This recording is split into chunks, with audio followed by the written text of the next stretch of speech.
inspiration when you make your music or when you like to perform? Well, different places talaga, you know. I'm the type of girl who really just like, sometimes I travel too just to get inspiration. It depends on the mood, yeah.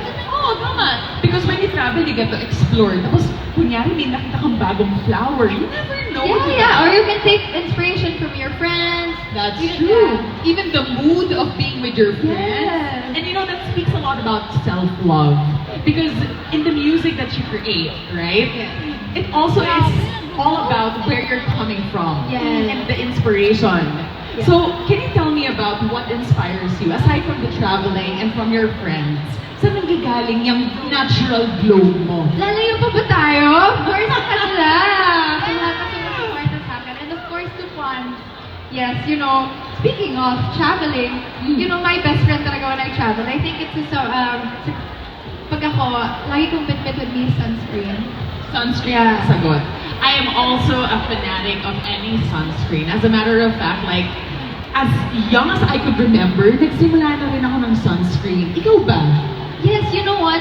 One advice ng mom ko is to always use sunscreen. And guys, specifically use sunscreen 15 minutes before going out. Ay, totoo Tama po yan. yun, right? Oo. 15 minutes before going out. So, para iwas wrinkles, dark spots. So true. And Yes. especially for mga light-skinned, may tendency tayo mag-sunspot. So it's very important to really apply it prior to sun exposure. Yes, and actually, to add to that, you don't just use sunscreen when you're outdoors.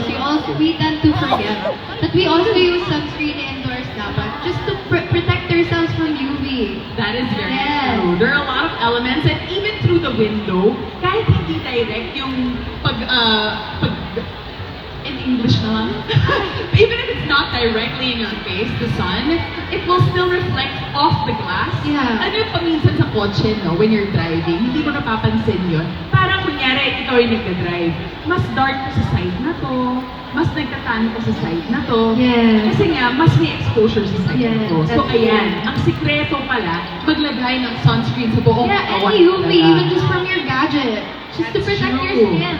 It's so Yes. true. From your gadgets, whatever gadgets that are.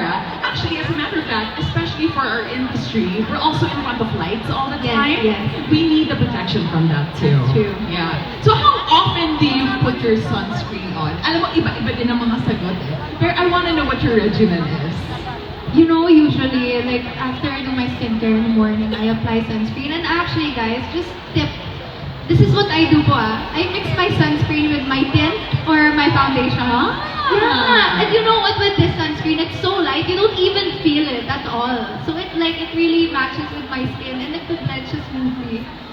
So it's, you mix it yourself. Yeah. Tapos you just dab. Pakita nga, kunyari, naglagay ka, nag-mix ka na. Saan ka ba nag-mix? Gusto ko malaman ang regimen ni Miss Belle. Ito ba sa handbag? Yeah, you just mix it with your foundation. Plus, sometimes kasi when we apply foundation, it tends to be patchy, right?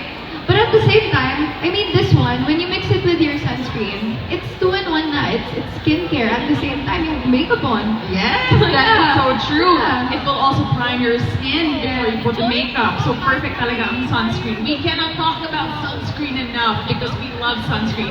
Especially, believe it or not, alam nyo, the closer you live to the equator, the more harsh ang UV rays. Yeah. Yes. So dapat lalo na in the Philippines, since we are archipelago and we are, yes, an island living, right? We really need to invest in the best sunscreens. And believe me when I say, when I'm sitting right next to Miss Belle, she is just so radiant. Agree